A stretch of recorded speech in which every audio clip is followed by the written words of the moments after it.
Alors, Astéroïdé, en fait, c'est un mouvement qui a été initié par Brian May, le guitariste du groupe rock Queen, et un réalisateur de films, Greg Richter. Et à l'origine, il avait pour but pour faire prendre conscience aux gens que les astéroïdes existent, qu'ils représentent un risque que l'on peut éventuellement gérer, et aussi qu'ils constituent de nombreux avantages pour comprendre, par exemple, comment la Terre s'est formée, ou peut-être même comment la vie est apparue sur Terre. C'est une journée donc de sensibilisation, d'explication pour tuer quelques peurs en fait, faire connaître pour éviter d'avoir peur, c'est ça? Oui, alors c'est une journée de sensibilisation parce qu'en fait, effectivement, on a des films d'Hollywood un peu catastrophiques sur le sujet.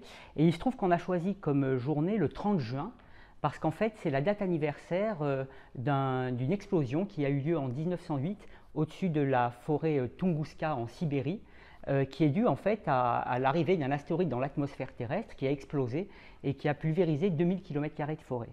Et donc on a choisi cette date-là anniversaire pour se rappeler du fait qu'effectivement les astéroïdes existent, ils peuvent représenter un risque potentiel et comme on sait qu'on a peut-être des méthodes pour arriver à diminuer sensiblement ce risque, eh bien on veut en faire part à la population pour la rassurer, pour leur dire qu'on s'en occupe et pour leur expliquer un petit peu de quoi il s'agit.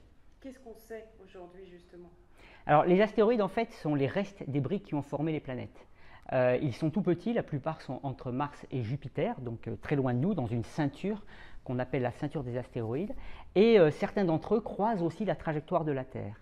Et c'est eux qu'on essaie d'étudier pour minimiser le risque d'impact. Et ils ont un énorme avantage par rapport aux planètes, c'est qu'ils sont petits. Le plus gros fait 1000 km de diamètre, mais la plupart sont kilométriques, voire centaines de mètres de diamètre. Et donc, ils n'ont pas beaucoup chauffé en leur sein. Alors que les planètes sont grosses, leur matériau a cuit, s'est transformé chimiquement, comme quand on met des jaunes d'œufs dans une poêle, ça cuit, ça se transforme en omelette. Eh bien, les astéroïdes, eux, sont suffisamment petits pour ne pas avoir eu de transformation de leur composition due à un échauffement.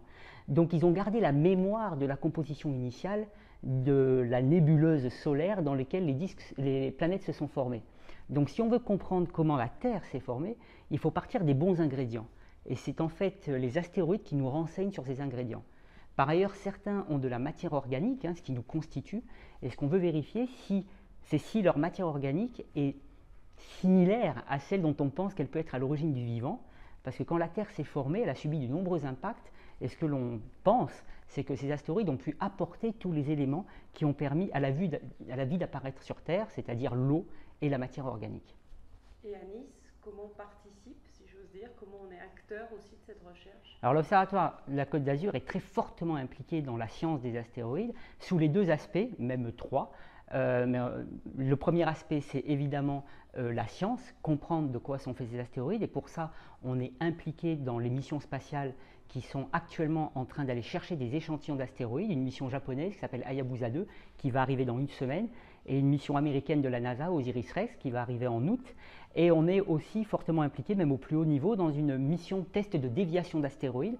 Donc cette fois-ci, c'est la protection planétaire, puisque avec la NASA et l'Agence spatiale européenne, on étudie un projet pour tester un moyen de dévier un astéroïde. Ce n'est qu'un test. Pour l'instant, aucun astéroïde ne nous menace sur le court terme, mais il ne faut pas attendre que la menace s'avère réalisée pour essayer d'être prêt. C'est quand même compliqué, on ne l'a jamais fait, on ne connaît pas très bien ces objets-là, donc on essaie d'anticiper et de faire des tests pour s'assurer que le jour où il y aurait un impact qui est prédit, et encore une fois la probabilité est extrêmement faible pour l'instant, eh bien on a les moyens de s'en protéger.